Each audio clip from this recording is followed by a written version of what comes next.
तो एपिसोड 9 की शुरुआत वहीं से होती है जहाँ पिछला एपिसोड खत्म हुआ था। उस धमाके के बाद साउन और वो बूढ़ा आदमी थोड़ा दूर जाकर गिरे थे। इधर ईना हिजू को कहती है कि मैं जानती हूँ कि तुम्हारी माँ ने तुम्हें शादी के लिए फोर्स किया था, इसलिए तुम्हें ये शादी करनी पड़ी, पर इस बेक फैमिली ने स्टार्टिंग से हमें धोखे में रखा, इसलिए तुम्हें इस शादी में रहने की जरूरत नहीं है। मैं उस फैमिली का सीक्रेट पता लगा कर रहूंगी। ये बोलकर जाने लगी थी। तभी हिजू कहती कि वो मेरी मर्जी थी, मैंने साउन को चूज किया था, सिर्फ वही नहीं है जिसके सीक्रेट है, मैंने भी तो उसे धोखा दिया है, इवन मैं बात कर सकती हूँ ये भी छुपाया था। और हिजू को बात करता सुन ईना को काफी अच्छा लगता है। ईना कहती है बचपन में जब तुम मुझे ओन्नी कहकर बुलाती थी तब मुझे बहुत अच्छा लगता था, फिर से तुम्हारी आवाज सुनकर मुझे अच्छा लगा। तो हिजू पूछती है तुम्हें ये डीएनए रिपोर्ट किसने भेजा था? ईना कहती है पता नहीं, किसी नाम से नहीं आया था, तुम्हारी माँ या मेरे डैड ने नहीं भेजा था, लेकिन जिसने भेजा था उसे पता था कि मैं ये देखकर साउन से शादी नहीं करूंगी, यानी जिसने भी भेजा था वो मेरी और साउन की शादी रोकना चाहता था। इधर साउन को होश आता तो उस बूढ़े आदमी को उठाकर बाहर लाने की कोशिश करता है, लेकिन उसके ऊपर कुछ गिर जाता है जिससे फिर से दोनों गिर जाते हैं। इधर हिजू ईना से कहती कि साउन का असली नाम क्या रहा होगा और क्यों वो साउन बन के रहने लगा। ईना कहती है उनकी फैमिली हमारे पड़ोस में ही रहती थी, पर मैंने साउन को पहली बार देखा जब वो 15 साल का था, जिससे पहले मैंने उसे कभी नहीं देखा। जो बात अजीब थी, अगर बेगोयंग का कोई बेटा था तो उसने 15 साल उसे क्यों छुपाया?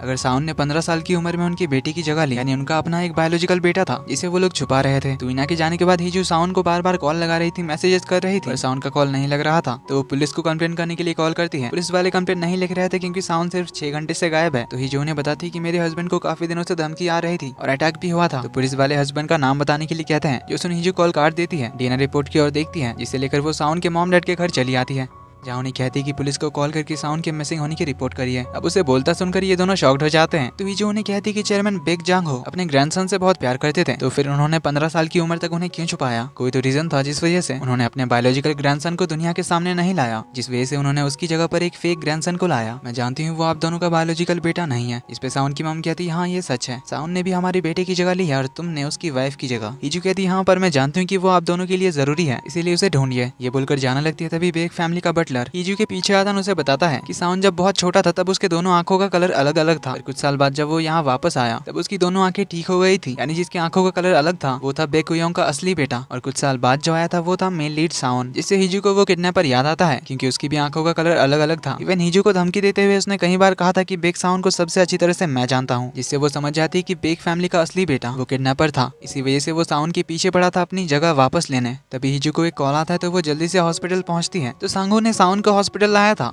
हिजू रोते हुए उसके पास पहुंचती है, पूछती है कि वो है कहाँ, क्या हुआ, उसे ठीक तो है ना? सांगू कहता है वो अभी आईसीयू में है। तो हिजू उससे पूछती है कि क्या हुआ था। तो कुछ देर पहले का फ्लैशबैक दिखाया जाता है। तो सांगू जिस जोंग जिनसो को ढूंढ रहा था वो इसी बूढ़े आदमी का नाम था। इनके शॉप में आते हुए एक आदमी की परछाई दिखाई गई थी, वो सांगू की थी। उसने जैसे ही मिस्टर जोंग से शिनिल चाइल्ड केयर सेंटर के मिसिंग बच्चों के बारे में पूछा तब उन्होंने बिना कोई जवाब दिए सांगू को बाहर निकाल दिया था। इसलिए सांगू यहाँ से शहर आने के लिए लौट रहा था, पर तभी उसने रास्ते में साउन को उसी तरफ जाते हुए देखा। तो आगे से यूटर्न लेकर वो फिर से साउन के पीछे जुआन फिशिंग पहुंचा, जहाँ शॉप में आग लगी हुई देखकर उसी ने साउन और मिस्टर जोंग को बाहर निकाला। कमिंग बैक टू प्रेजेंट, सांगू कहता है कि वहाँ आग किसने लगाई, साउन वहाँ क्यों था और तुम्हारा साउन के साथ क्या रिलेशन है, मुझे ये तीनों ही नहीं पता। तभी डॉक्टर बाहर आते हैं तो बताते हैं साउन आउट ऑफ डेंजर है, पर अभी उसे होश नहीं आया। तो हिजू उसके पास आकर बैठती है और उसकी कंडीशन देखकर बहुत दुखी होती है। तो अब वो साउन को प्रोटेक्ट करेगी कहती है। इधर यूरी सांगू को कॉल कर रही थी ये बताने के लिए कि उसके हायर अथॉरिटीज इनके क्राइम रिपोर्ट प्रोग्राम को कैंसिल करने के लिए कह रहे हैं, पर सांगू उसका कॉल नहीं उठाता। इधर साउन का वो रिपोर्टर फ्रेंड यूरी से मिलता है जो कि यूरी का सीनियर था। तो वो यूरी से उस मिसिंग चाइल्ड केस के बारे में इन्फॉर्मेशन मांगता है। अब यूरी को तो इस प्रोग्राम को कैंसिल करने के लिए कह दिया गया था, इसीलिए यूरी इन्हें बता देती है कि इस ऑर्फनेज से 4 बच्चे गायब हुए थे, जिसमें एक बच्चा जुड़वा भाइयों में से एक था, जिसका दूसरा भाई जिंदा है। वहीं इधर किडनैपर यानी असली साउन, नाम का कंफ्यूजन ना हो इसलिए इसे किडनैपर ही कहेंगे। तो किडनैपर को इसके पार्टनर का मैसेज आता है जिसका नाम इसने मास्टर कहकर सेव रखा था, क्योंकि इसका पार्टनर ही है असली मास्टरमाइंड, इसके बारे में हमें आगे पता चलेगा। तो मास्टर इसे वार्निंग देता है, अपनी मर्जी से कुछ भी करने से मना करता है, क्योंकि वो जान गया था कि जुआन फिशिंग में आग लगाने वाला था यही किडनैपर। लेकिन इस किडनैपर को पता ही नहीं था कि शॉप के अंदर साउन कैसे आया। मास्टर कहता है कि शुक्र मनाओ साउन अभी जिंदा है। इधर साउन को अभी तक होश नहीं आया था, पर उसके एक बुरे सपने के जरिए हमें असली कहानी का पता चलता है। तो मिस्टर जोंग काम करते थे साउन के ग्रैंडपा मिस्टर बेक जांगहो के लिए। मिस्टर जोंग ने ही मेन लीड साउन को पाल पोस के बड़ा किया था। तब एक दिन उसने देखा चेयरमैन जांगहो अपने ग्रैंडसन असली साउन के साथ मिस्टर जोंग से मिलने आए थे, जिन्हें वो एक बड़ा सा सूटकेस देकर जाते हैं, जिसको मिस्टर सोंग बोट में कहीं ले जाने वाले थे। तब साउन ने उनसे पूछा कि उस ओल्ड मैन के साथ जो बच्चा आया था वो कौन था। ये सुन मिस्टर जोंग उसे जल्दी से अंदर ले जाते हैं और घर से बाहर निकलने से मना करते हैं। पर उसी रात साउन को किसी बच्चे की चिल्लाने की आवाज आई। बाहर आकर देखा तो चेयरमैन जांग हो अपने ग्रैंडसन को पानी में डुबाकर मार रहे थे। वो बच्चा मदद के लिए चीख रहा था, पर तभी मिस्टर जोंग आ गए और साउन को अंदर लेकर गए। फिर कुछ देर बाद चेयरमैन जांग हो साउन के पास आए और कहा कि कुछ लोग पैदाइशी मॉन्स्टर्स होते हैं, पर वो मॉन्स्टर मेरी फैमिली में कैसे पैदा हो सकता है। पहले उसने मछलियों को मारा, फिर जानवरों को और फिर छोटे बच्चों तक को मार दिया। ये काले बैग्स लाशों से भरते गए, लेकिन अब वो खुद उसमें से एक बैग में है और अब मैं जिसे चाहूँ अपनी ग्रैंडसन की जगह पे ला सकता हूँ। और बच्चे, तुझे पता है मैंने तुम्हें कोई नाम क्यों नहीं दिया? तो उनकी इस बात से पता चलता है कि चेयरमैन जांग हो और मेन लीड साउन का कोई तो रिलेशन है। तो यहाँ से इन्होंने मेन लीड साउन को अपनी ग्रैंडसन की जगह पे रिप्लेस कर दिया। यानी कि शिनिल चाइल्ड केयर सेंटर के जो 4 बच्चे गायब हुए थे उन्हें असली साउन यानी कि किडनैपर ने बचपन में मारा था। अब चेयरमैन जांग हो ने कहा कि उन्होंने अपने ग्रैंडसन को मार दिया, लेकिन वो जिंदा कैसे है वो हमें आगे पता चलेगा। तो असली साउन बचपन से ही थोड़ा साइको टाइप का था, इसीलिए साउन की मम असली साउन को अंधेरे कमरे में बंद करके रखती थी। इवन चेयरमैन जांग हो ने उसे पब्लिक में कभी आने ही नहीं दिया था, क्योंकि वो एक पॉलिटिशियन थे। अगर उनके ग्रैंडसन के कारनामे बाहर आ जाते तो उनकी इमेज की धज्जियां उड़ जाती। तो कमिंग बैक टू प्रेजेंट, साउन उस बुरे सपने से जागता है तो हिजू उसके साथ होती है। वो डॉक्टर को बुलाने जाती है, तभी सांगू यहाँ आता है। तो साउन उससे पूछता है कि मेरे साथ जो आदमी थे वो कैसे हैं। सांगू उसे आईसीयू के बाहर ले जाता है जहाँ उसका ट्रीटमेंट चल रहा था। देन उससे सब कुछ पूछता है। तो साउन उसे बताता है कि मिस्टर जोंग ने मुझे पाल पोस के बड़ा किया था। जो सुन सांगू शॉक्ड होता है। तो साउन कहता है मेरी पर्सनल लाइफ बहुत कॉम्प्लिकेटेड है। सांगू कहता है क्या इसमें हिजू भी इन्वॉल्व है? साउन कहता है हिजू मेरी इकलौती फैमिली है, कोई गलत रिलेशन नहीं है, सो डोंट वरी। सांगू कहता है फिर तुम उसके बारे में सबसे छुपा क्यों रहे हो? साउन कहता है क्योंकि मैं नहीं चाहता कि मेरी वजह से उसे कुछ भी गलत चीज फेस करनी पड़े। देन उसे थैंक यू कहता है उनकी जान बचाने के लिए, और मिस्टर जोंग को किसी भी हाल में बचाने के लिए कहता है, क्योंकि वो एक लौते विटनेस है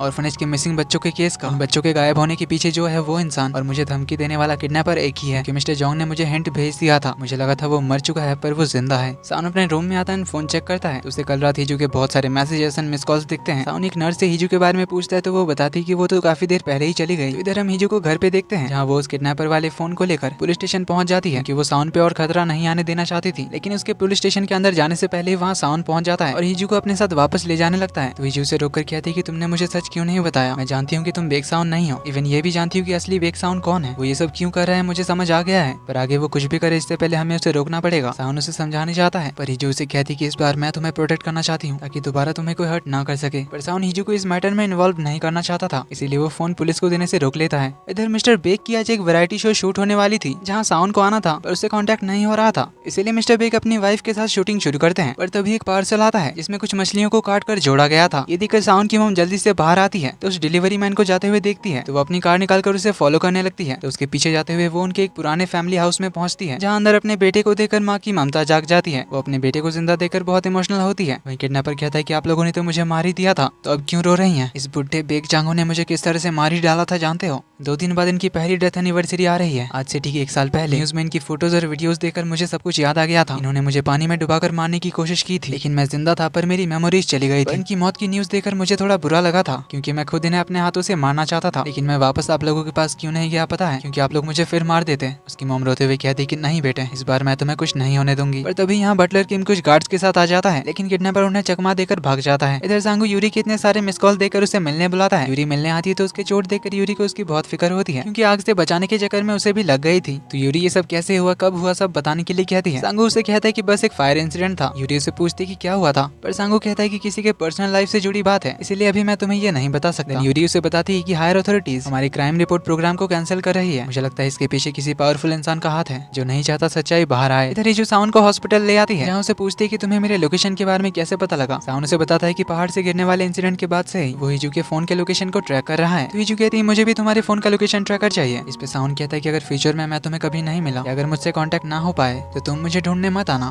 क्योंकि मैं खुद तुम्हारे पास आऊंगा, क्योंकि अब मुझे पता है वो किडनैपर कौन है। हिजू कहती है उसे क्या चाहिए होगा, क्या अपना नाम और अपनी जगह लेना चाहता है। साउन कहता है उसका पता नहीं, पर मैं जो चाहता हूँ वो पता है। ये सब छोड़कर तुम्हारे साथ एक नई शुरुआत करना चाहता हूँ और हैप्पीली साथ रहना चाहता हूँ। अगली सुबह मिस्टर जोंग को होश आ जाता है तो साउन उनसे बात करने जाता है। तो वो साउन को सॉरी कहते हैं और बताते हैं कि मुझे उसे नहीं बचाना चाहिए था। तो हमें फ्लैशबैक से पता चलता है चेयरमैन जांगो ने असली साउन को पानी में डुबा कर मारने की कोशिश तो की थी, लेकिन वो सिर्फ बेहोश हुआ था। उन्होंने उसे सूटकेस में भर के मिस्टर जोंग को दिया था उसे ठिकाने लगाने, पर चेयरमैन के जाने के बाद मिस्टर जोंग ने देखा कि उसकी सांसें चल रही है, जो तक उनका दिल नहीं किया उस बच्चे को मारने का, पर इसकी मेमोरीज चली गई थी। मेंटली भी वो कमजोर हो गया था, इसलिए मिस्टर जोंग को लगा कि वो उसका ख्याल रख लेंगे, लेकिन उसके अंदर का मॉन्स्टर फिर बाहर आ गया। तो साउन पूछता है कि आपने उन बच्चों के लाशों को कहाँ दफनाया था? मुझे उन्हें ढूंढना ही होगा ताकि मैं उसकी सच्चाई सबके सामने ला सकूं। इधर ईजू सांगू से मिलती है, जो उसे बताता है कॉलेज टाइम में जब वो एक बार ऑर्फनेज गई थी तब एक रोते हुए बेबी को चुप कराने के लिए ईजू ने लोरी गाई थी, जिसे वहाँ की प्रिंसिपल ने देखा था। तो तब उनसे सांगू को पता चला था कि ईजू बात कर सकती है। तो ईजू से ये बात छुपाने के लिए सॉरी कहती है। सांगू कहता है इट्स ओके, कम से कम तुम्हारी आवाज तो सुन ली। ईजू से अपने और साउंड के बारे में बताने जा रही थी। सांगू कहता है मैं जानता हूँ, जब मुझे पता चला तो पहले थोड़ा सरप्राइज हुआ। फिर तुम्हारी चिंता हुई, लेकिन एक बात तो पक्की है कि साउन तुम्हें छुपा नहीं रहा था, वो तुम्हें प्रोटेक्ट कर रहा था। हीजू को याद आता है जब साउन ने कहा था कि मेरी वाइफ मेरी कमजोरी है, मैं नहीं चाहता कि मेरी वजह से मेरी वाइफ को अटैक या हेट फेस करनी पड़े। इस तरह उनकी मैरिड लाइफ को प्राइवेट रखकर वो उसे प्रोटेक्ट ही कर रहा था। हीजू उसके रूम में आती तो वो इवेंट के लिए तैयार हो रहा था, तो हीजू उसकी टाई बांधने की कहती है, जबकि उसे आता नहीं था। तो साउन उसे सिखाने लगता है, तो हीजू उसे केयरफुल रहने के लिए कहती है। साउन उसे गले लगाकर कहता है, तुम भी अपना ख्याल रखना। तभी उसे मिस्टर कांग का कॉल आता है, जो अपनी टीम को लेकर हॉस्पिटल इनसे मिलने आ गए थे। तो उनके रूम में घुसने से पहले ही साउन जल्दी से बाहर आ जाता है और उन सबको बाहर से ही भगा देता है। देन ये सभी इवेंट वाली जगह पहुंचते हैं, जहाँ आज पहली बार साउन और हीजू एक साथ स्टेज पर आने वाले थे। तो दोनों बहुत ही अच्छे से इवेंट को कंप्लीट करते हैं। फिर साउन निकल पड़ता है मिस्टर जोंग की बताए उस जगह के लिए जहाँ उन्होंने उन बच्चों को दफनाया था। तो जाने के टाइम उसका रिपोर्टर फ्रेंड मिस्टर जंग कॉल करता है और उसे कहता है कि तुमने मिसिंग बच्चों के केस के बारे में मुझे इन्वेस्टिगेट करने के लिए कहा था। इसमें मुझे उनकी कोई खास डिटेल्स तो पता नहीं चली, पर एक बात पता चली कि मरने वाला एक बच्चा जुड़वा भाइयों में से एक था, जिसका ट्विन ब्रदर जिंदा है। तो साउन उसे उस जिंदा ट्विन ब्रदर के बारे में पता करने कहता है। इधर दोजे हीजू को यहाँ से उनके ऑफिस छोड़ने जाता है। इधर साउन उस जगह पे पहुंच जाता है जहाँ बच्चों को दफनाया गया था। तभी उसका रिपोर्टर फ्रेंड जंग कॉल करके बताता है कि उसे national centre for missing children के डेटा से उस जिंदा ट्विन ब्रदर का पता चल गया है, जिसका नाम था यूनमिन सोंग। पर एक फैमिली ने उसे अडॉप्ट किया था, फिर उसका नाम रखा था पार्क दोजे, यानी साउन का असिस्टेंट। तो यहाँ रिवील होता है कि दोजे ही है इन सब का मास्टरमाइंड और किडनैपर को काम पे रखने वाला मास्टर, जिसने अब हीजू को किडनैप कर लिया था। उसके पीने के पानी में ड्रग मिलाकर साउन दोजे को कॉल करता है, पर दोजे कॉल पिक नहीं करता। तो साउन को हीजू की फिक्र होती है, तो उसे कॉल करता है, लेकिन उसका फोन स्विच ऑफ था। तो इसी के साथ एपिसोड 9 यहीं पे खत्म होता है। जल्दी मिलते हैं अगले एपिसोड में, तब तक के लिए take care and bye bye.